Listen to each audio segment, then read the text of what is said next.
Raja Leo II, bayangan di balik mahkota. Bab 1, anak dari istana yang sepi. Di pagi yang dingin bulan April tahun 1835, di Istana Laeken, lahirlah seorang anak lelaki dari pasangan Raja Leopold I dan Ratu Louise Marie dari Orleans. Mereka memberinya nama Leopold Louis Philippe Marie Victor, seorang pangeran yang tak menangis keras, hanya menatap dengan mata dalam, seolah dunia telah menunjukkan luka-lukanya bahkan sejak hari pertama. Ia adalah anak kedua, bukan pewaris langsung, dan mungkin itulah sebabnya ia tumbuh dalam bayangan kakaknya Philippe. Sejak kecil, Leopold kecil diajarkan bahwa kekuasaan adalah hak istimewa sekaligus beban. Ia belajar bahasa Latin, sejarah Romawi, seni memerintah, dan diplomasi Eropa dengan tekun. Tapi di balik pelajaran dan guru-guru istana, ia tumbuh menjadi seorang anak yang kesepian, pendiam, namun haus akan pengakuan. Dalam diamnya, ia menatap peta-peta dunia dengan mata penuh obsesi. Ia ingin lebih dari sekadar gelar. Ia ingin sebuah warisan. Bab 2, takhta kecil ambisi besar. Tahun 1865, ayahnya wafat. Leopold dinobatkan menjadi Raja Belgia yang kedua saat usianya baru menginjak 30 tahun. Belgia adalah negeri kecil di Eropa, penuh pabrik dan kabut industri, tetapi tanpa tanah jajahan. Sementara Inggris, Prancis, Belanda, dan Spanyol semua telah membangun kerajaan-kerajaan kolonial di seberang lautan. Belgia hanya menonton, dan bagi Leopold II itu adalah penghinaan. Ia menulis surat berpidato membujuk bangsawan dan investor. Ia tidak hanya ingin menjadi raja sebuah negeri kecil yang dingin. Ia ingin menjadi raja atas sesuatu yang besar, dan dunia luar, terutama Afrika, adalah jawabannya. Bab 3, bayangan di jantung Afrika. Pada tahun 1876, Leopold II menyelenggarakan konferensi geografis internasional di Brussel, sebuah kedok untuk membahas misi kemanusiaan di Afrika Tengah. Tapi di balik pidato tentang peradaban dan agama, ada satu hal yang tak diucapkan, karet. Permintaan dunia atas karet sedang meledak, dan hutan-hutan Kongo menyimpannya dalam jumlah tak terhingga. Leopold lalu membentuk Asosiasi Internasional Kongo, menyamar sebagai badan amal ilmiah. Dengan bantuan penjelajah seperti Henry Morton Stanley, ia berhasil mengklaim tanah seluas jutaan kilometer persegi di jantung Afrika. Dunia internasional akhirnya mengakui negara itu sebagai negara bebas Kongo, yang secara pribadi dimiliki oleh dirinya sendiri, bukan Belgia yang menguasainya. Tapi Leopold II sebagai individu, ia bukan sekadar raja, ia adalah pemilik tanah terbesar di dunia, dan mungkin manusia terkaya di Eropa. Bab 4, kerajaan darah dan karet.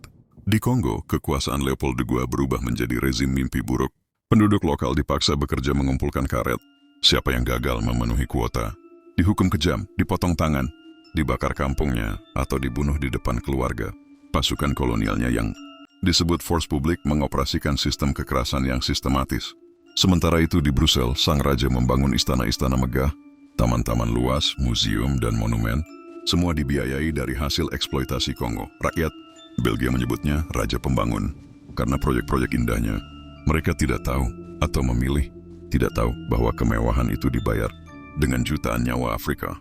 Diperkirakan lebih dari 10 juta jiwa tewas selama pemerintahan pribadinya di Kongo karena kerja paksa, pembantaian kelaparan dan penyakit. Bab 5, cahaya yang membongkar gelap. Di awal abad ke-20, para misionaris penjelajah dan jurnalis mulai membongkar kebenaran yang tersembunyi.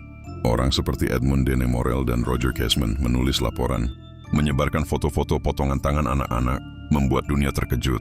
Tekanan moral internasional meningkat. Tahun demi tahun Leopold semakin terdesak. Ia menolak bertanggung jawab, menyebut tuduhan itu kebohongan, propaganda Inggris, atau fitnah, tapi tekanan tak bisa dibendung lagi. Akhirnya, pada tahun 1908, ia dipaksa menyerahkan Kongo kepada negara Belgia, dari milik pribadi menjadi koloni resmi. Tapi luka telah terlalu dalam. Leopold II tidak pernah meminta maaf. Bab 6, kematian seorang penguasa. Pada musim dingin, tanggal 17 Desember tahun 1909, Leopold II meninggal dunia. Ia wafat di tengah kebencian dan pengasingan moral, meski jasadnya tetap dikuburkan dengan kehormatan di gereja Laeken. Ketika keretanya melewati Brussel dalam perjalanan menuju pemakaman, rakyat membalikkan badan mereka, membelakangi prosesi kerajaan. Sebuah simbol diam dari bangsa yang tahu bahwa raja mereka bukan hanya pembangun monumen, tapi juga pembawa penderitaan. Epilog, bayangan yang tak pernah hilang. Leopold II kini diingat bukan hanya sebagai Raja Belgia, tapi sebagai simbol kekejaman kolonialisme modern. Di Eropa, namanya masih tertera di gedung-gedung dan jalan-jalan. Di Afrika, namanya dibisikkan dengan getir. Ya betul, menaklukkan dengan pedang, tetapi dengan tipu daya, korporasi, dan keserakahan. Kekuasaan yang didapatnya bukan untuk membangun jiwa manusia, melainkan untuk mengeringkan bumi dari air mata dan darah. Warisannya adalah sebuah negeri dan neraka yang menyertainya. Aku memberi peradaban kepada Kongo, katanya suatu hari. Tapi sejarah menjawab, tidak, kau memberi luka yang masih menganga sampai hari ini. Bab 7. Istana yang sunyi, hati yang tak tenang. Di tahun-tahun terakhir hidupnya, Leopold de Gulde menjadi lelaki tua yang semakin kesepian. Anak-anaknya menjauh, terutama setelah kematian istrinya, Marie Henriette, yang telah lama tidak mencintainya lagi. Ia menghabiskan malam-malam panjang di Istana Laeken, berjalan di taman luas yang dibangun dari hasil penderitaan Kongo. Kadang ia duduk menatap potret raksasa dirinya berpakaian kebesaran, merenung dalam diam. Ia membaca surat-surat dari misionaris di Kongo yang mengutuk kekejaman, lalu membuangnya ke perapian. Ia berkata kepada ajudannya, orang-orang bodoh. Mereka tak mengerti apa yang dibutuhkan untuk membangun kerajaan. Namun jauh di dalam hatinya, kadang bayangan anak-anak tanpa tangan, perempuan yang menangis, dan desa-desa yang dibakar menyelinap dalam mimpinya. Babi 8. Dunia yang mulai melawan. Setelah Kongo Free State dipindahkan ke kekuasaan Belgia sebagai koloni Kongo Belgia, sejumlah reformasi mulai dilakukan. Dunia mulai sadar akan apa yang terjadi di bawah nama peradaban. Laporan-laporan pembantaian mulai tersebar luas. Buku-buku seperti The Crime of the Congo oleh Arthur Conan Doyle serta karya Joseph Conrad, Heart of Darkness, yang terinspirasi langsung dari situasi Kongo menggema ke seluruh Eropa. Namun meski dunia internasional mulai berubah, Eropa tetap lambat meminta pertanggungjawaban.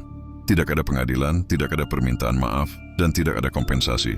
Bahkan di Belgia, sebagian masyarakat tetap mengingat Leopold II sebagai raja pembangun, bukan penjagal manusia. Bab 9. Warisan dua wajah. Bahkan seabad setelah kematiannya, nama Leopold II terus memicu debat.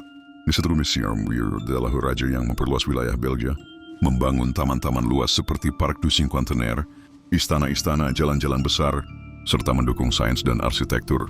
Ia membuat Belgia menjadi pusat Eropa yang lebih modern. Tapi di sisi lain, ini adalah arsitek genosida senyap di Afrika, tokoh sentral dalam sejarah kolonialisme brutal.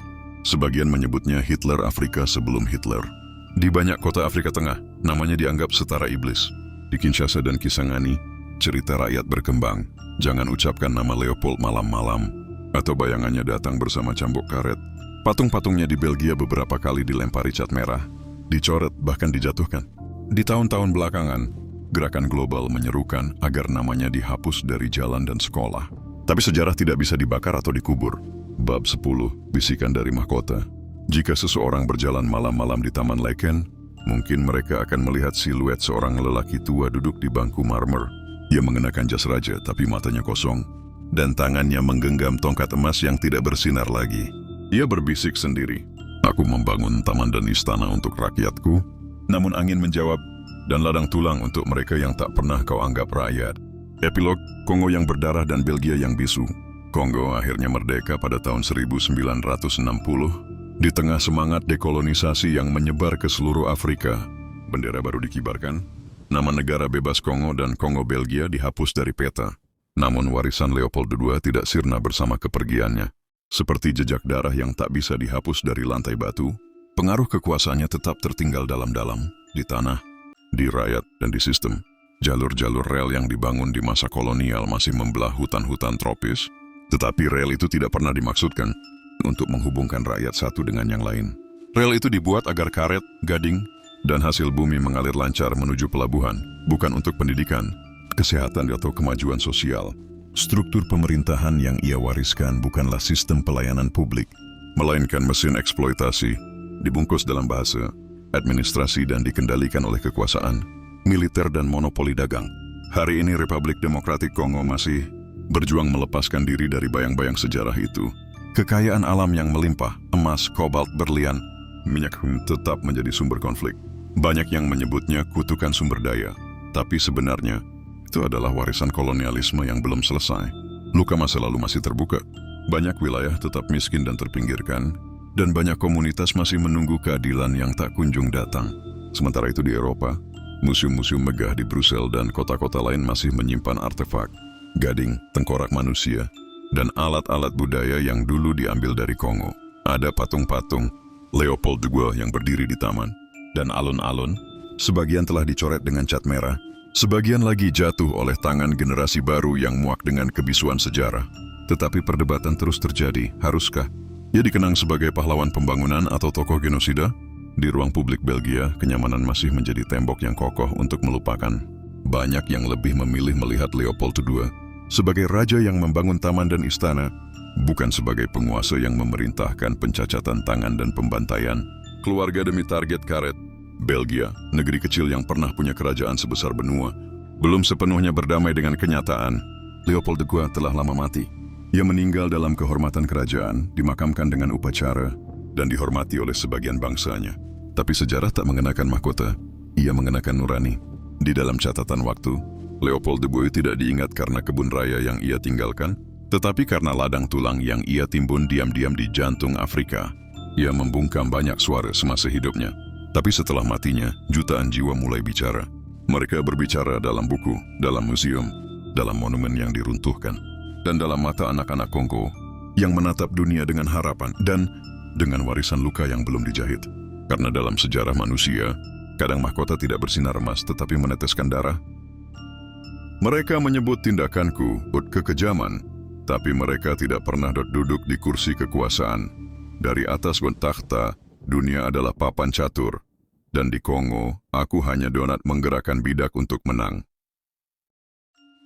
Afrika adalah lembar kosong dalam sejarah manusia, dan aku menulis di atasnya dengan tinta emas dan darah.